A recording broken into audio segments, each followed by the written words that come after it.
Olá pessoal, tudo bem? Pessoal, hoje nós vamos dar sequência a esse ciclo de vídeos que eu estou fazendo sobre as mais estranhas e bizarras teorias sobre Jesus. Já tenho 4 vídeos, esse será o 5º. Se você não assistiu ainda aos vídeos anteriores, assista. No primeiro vídeo eu vou dizer que Jesus Cristo não existiu.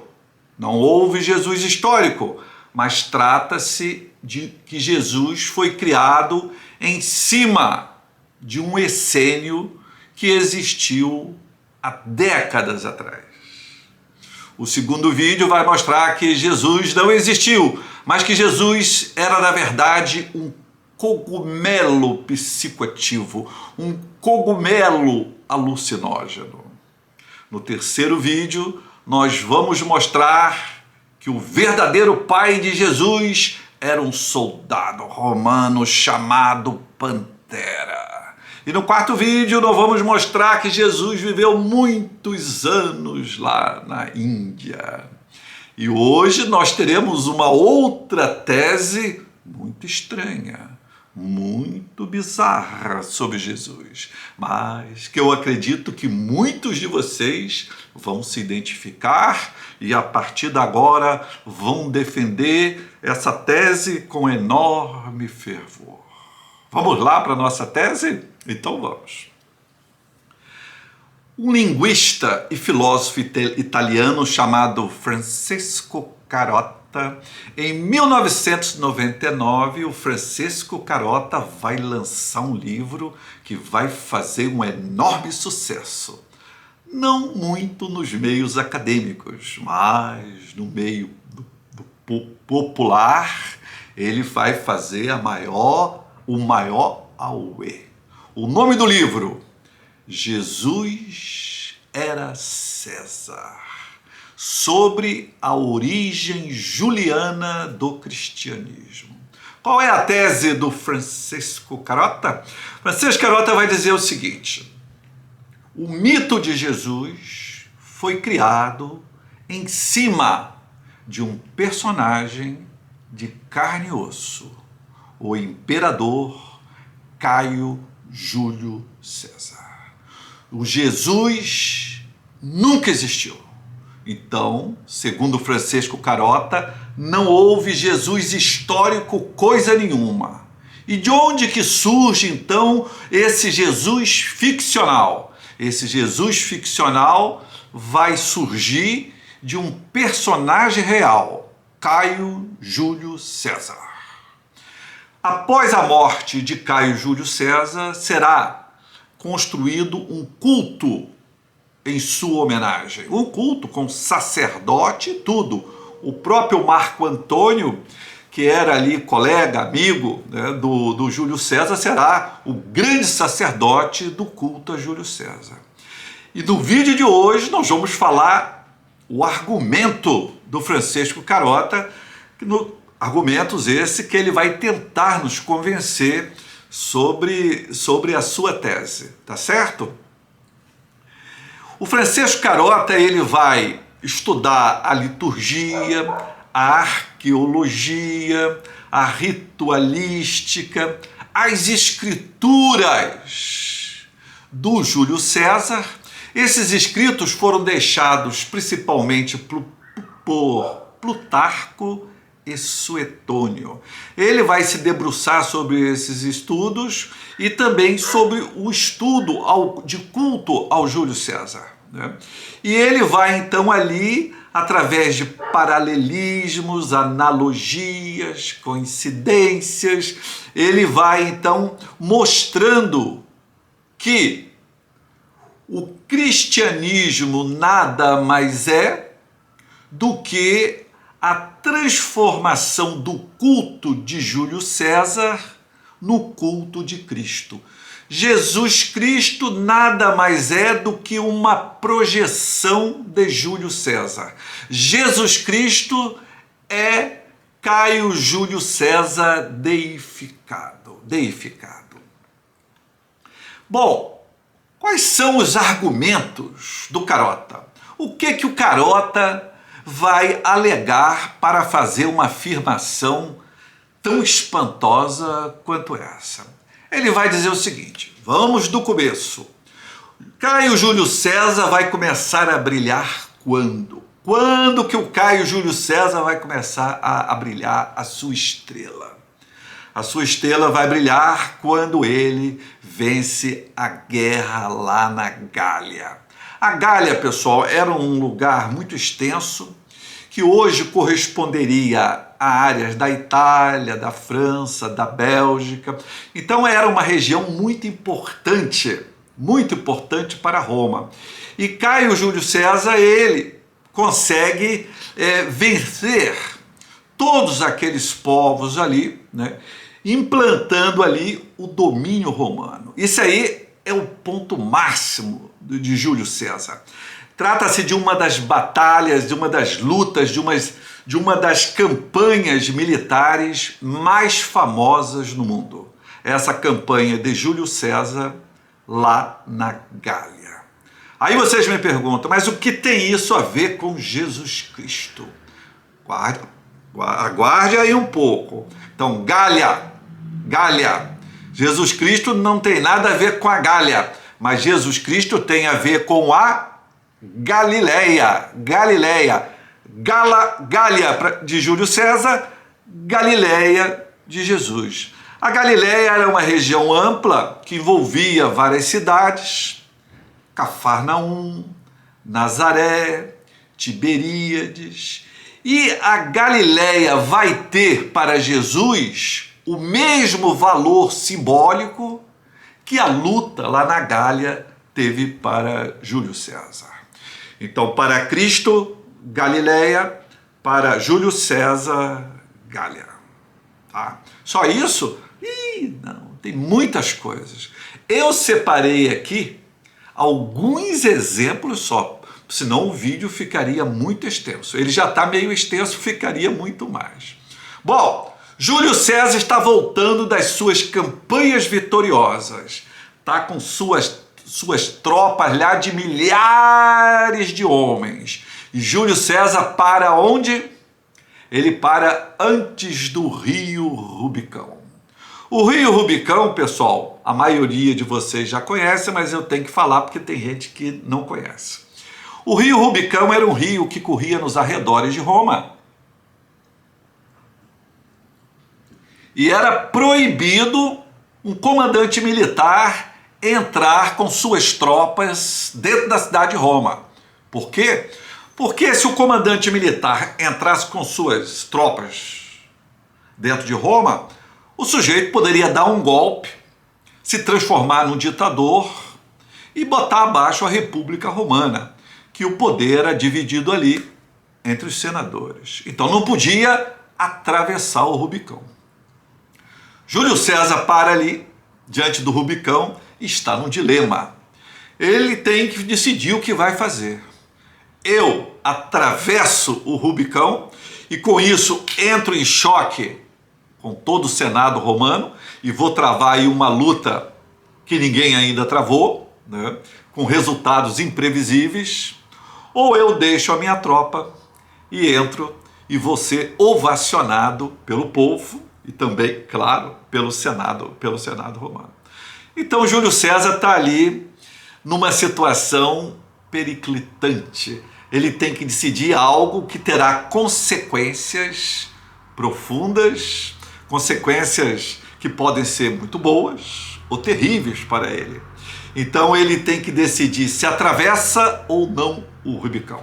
Essa expressão atravessar o Rubicão, ela ficou na história, e todas as vezes que nós estamos diante de uma situação na qual nós temos que tomar uma decisão que terá um impacto muito grande na nossa vida, nós então temos que decidir se vamos ultrapassar aquela barreira que está muito bem delimitada para nós, ou se nós vamos retroceder. Se vamos ou não vamos atravessar o rio Rubicão. Júlio César atravessa o rio Rubicão. E, claro, depois uma série de consequências ocorrerá devido a esse passo tão importante que ele deu. Pô, mas o que tem a ver o rio Rubicão com Jesus? O rio Rubicão não tem nada a ver, mas o rio Jordão tem. O rio Jordão tem. Jesus será batizado no rio Jordão, inicialmente por uma pessoa que ele admirava muito e depois talvez por um concorrente. Ele foi batizado ali no rio Jordão pelo João Batista. Então Jesus vai atravessar um rio também, cuja travessia traz um significado simbólico muito parecido com o significado simbólico que foi do Júlio César ao atravessar o Rubicão. Jesus, quando atravessa o Rubicão, do outro lado, ele vai fazer os seus milagres, ele vai angariar os seus discípulos, ele vai pregar, a vida dele se transformará em uma outra vida. Júlio César, quando atravessa o Rubicão, ele entra na cidade de Corfínio. Corfínio. Jesus, quando atravessa o Jordão, vai encontrar a cidade de Cafarnaum. Corfínio, Júlio César, Cafarnaum, Jesus. Muito parecidos, não? Muito parecidos, muito parecidos. Jesus e Júlio César, nós vamos ver vários paralelismos. Jesus será intitulado Rei dos Judeus. Júlio César, Imperador dos Romanos. Tanto Jesus quanto Júlio César vão se dar muito bem com as mulheres. Júlio César com Cleópatra, Jesus com Maria Madalena. Júlio César terá um amigo que será o rei da Bitínia, Nicomedes. Nicomedes, rei da Bitínia. E ele terá encontros predominantes noturnos com Nicomedes. Enquanto Jesus terá encontros também noturnos com Nicodemos, um judeu muito interessado nas ideias de Jesus. Nicomedes, Júlio César. Nicodemos, Jesus. Interessante, não? Interessante, não? Júlio César, quando entra em Roma, ele vai arrumar briga com todo mundo, mas principalmente com o seu sócio, com aquele que ele dividia o poder, Pompeu Magno. Pompeu Magno. O pau vai quebrar entre eles, Pompeu Magno está enfraquecido, foge. Júlio César vai no seu encalço. Júlio César vai no seu encalço. E Pompeu Magno vai acabar lá no Egito.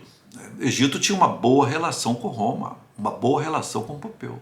Mas o faraó lá no Egito falou, pô, esse Pompeu aí é carta fora do baralho.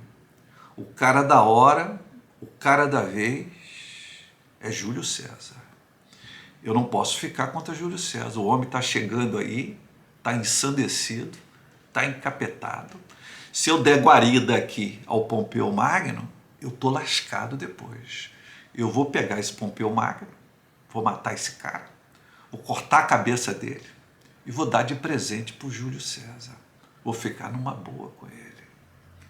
E assim ele faz. Pompeu Magno chega lá, ele não pensa duas vezes. Manda matar Pompeu Magno, corta a cabeça, coloca numa sacola e guarda para dar de presente a Júlio César. O que tem isso a ver com Jesus? Jesus teve um amigo também, o João Batista, o sujeito que batizou ele. Há toda uma discussão quem era o maior no tempo de Jesus. Se era João Batista ou se era Jesus. Não vou entrar aqui nesse aspecto porque não é o objetivo do vídeo, tá certo, pessoal? Então, o João Batista era um amigo de Jesus, igual Pompeu Magno era. E depois, eles vão se afastar. Eles vão se afastar, porque vão pregar mensagens distintas e vão concorrer por uma mesma clientela. E qual será a morte de João Batista? Segundo a literatura ficcional bíblica, João Batista terá a sua cabeça cortada a mando de Herodes, que dá a cabeça de João Batista para Salomé. Dá de presente também. Então, ex-amigo, cabeça cortada, dada de presente. Dada de presente. Muita coincidência, não? O Francesco Carota, será que tem razão nessa sua tese? É bastante interessante essas analogias. Júlio César teve origem divina. Ele é filho, se formos fazer a sua genealogia, ele é filho da deusa do amor, Vênus. E Jesus é filho de quem? Do Deus Javé. Do Deus Javé. E ancestral humano? Os dois são descendentes de grandes guerreiros. De grandes guerreiros. Júlio César é descendente do guerreiro Finéias, o grande herói da guerra de Troia. O grande herói da guerra de Troia. E Jesus? Jesus é descendente do maior rei guerreiro da Bíblia, Davi. Davi está lá, faz parte da genealogia de Jesus. Finéias, guerreiro lá das lutas de Troia. Davi, guerreiro lá do Antigo Testamento, ancestral de Davi. Certo? César disse, quem não está de nenhum lado, está do meu lado. E Jesus, quem não está contra nós, está conosco. A mesma coisa. Tanto César quanto Jesus foram chamados de o Salvador. O Salvador. Nós temos a ideia que Júlio César foi somente um grande guerreiro, um grande lutador e um cara implacável. Mas ele era conhecido pela sua famosa complacência. Ele perdoava os seus inimigos. Ele tinha um hábito generoso de perdoar os seus inimigos. Pelo menos passou assim a história. Ele era clemente. Ele só não perdoava os reincidentes. Jesus também perdoava todo mundo. Jesus só não perdoava só não perdoaria quem cometesse um pecado contra o Espírito Santo. E Jesus também tinha um lado meio bélico também.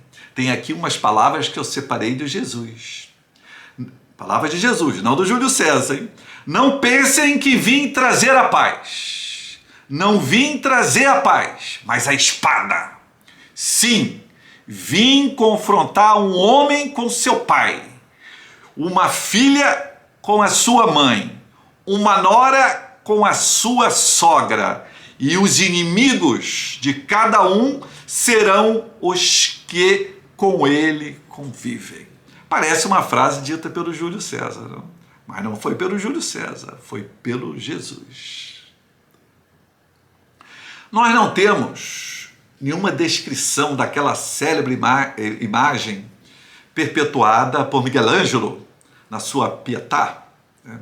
A mãe, Maria, segurando o filho morto nos braços. Nós não temos essa imagem na Bíblia, não temos. Essa imagem há apenas no imaginário cristão, certo?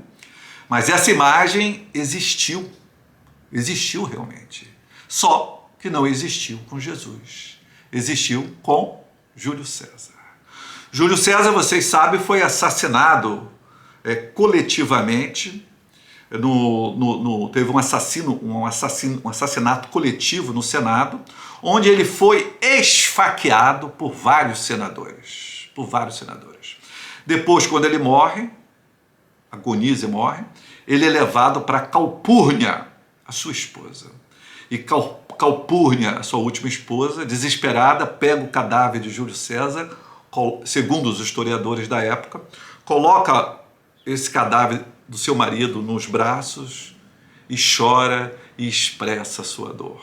Então a cena da Pietà, construída materialmente por Michelangelo, é uma cena que realmente existiu, só que não com Jesus. Comprovadamente, historicamente, ela existiu com Júlio César. Ambos tiveram 2 traidores. Júlio César foi traído pelo seu sobrinho, amado sobrinho, Brutus. Brutus vai traí-lo, vai esfaqueá-lo também. E Jesus também foi traído. Foi traído por Judas. Jesus foi traído por Judas. Os 2 traidores depois vão se suicidar. Brutus vai se suicidar e Judas também vai se suicidar. Jesus será crucificado. E César será cremado. A palavra grega, o vocábulo grego para crucificar chama-se cremor, que lembra cremação. Júlio César será morto pelo Senado romano. E Jesus pelo Sinédrio. Os 2 órgãos de poder da época. O Sinédrio para os judeus determinará a morte de Jesus. E o Senado, órgão de poder máximo na época, determinará a morte de Júlio César. Ah, sim, estava me esquecendo. Como que se chama o soldado romano que deu uma fincada com a sua lança no flanco de Jesus? Longinus. Qual o nome de um dos senadores que esfaqueou Júlio César? Longinus. Mesmo nome. O mesmo nome do senador que esfaqueou Júlio César, dois que esfaquearam Júlio César, o mesmo nome do soldado que deu uma cravada com sua lança no flanco de Jesus. Qual o animal sacrificado para Júlio César nas suas igrejas? O cordeiro. Então nós temos o seguinte, o Francesco Carota defende então que Jesus trata-se de um personagem ficcional que foi criado em cima de um personagem real de carne e osso que foi Júlio César. Jesus é uma projeção, é uma deificação de Júlio César. Para isso ele vai usar analogias, paralelismos, coincidências, com extrema liberdade. Ele não tem parcimônia, usa e abusa disso aí. Me convenceu? Não. Se você for procurar coincidências, você encontrará coincidências em coisas absolutamente díspares uma da outra. Eu creio que ele foi por esse caminho aí. Você começa a fazer analogias, paralelismos e analisando coincidências, você vai encontrar em muita coisa. Não me convenceu. Quem gostou muito dessa história do Francesco Carota foi o pessoal que não acredita no Jesus histórico e que aí eles vão ter uma base, né? Vão ter uma justificativa, digamos, por que motivo foi o mito de Jesus deu tão certo. Porque foi criado em cima de um personagem real e, claro, que também estava embebido em toda uma mitologia. Tá certo, pessoal? Então, o culto de Jesus nada mais é do que um culto que deifica Júlio César. O Evangelho de Jesus, na verdade, não existe. O que existe é o Evangelho de Caio Júlio César. Nesse mundo, pessoal, o que mais tem, o que mais abunda é a credulidade. E normalmente, junto com a credulidade, está o fervor. E nesse caso, eu creio que as duas estão muito casadas. Credulidade e fervor.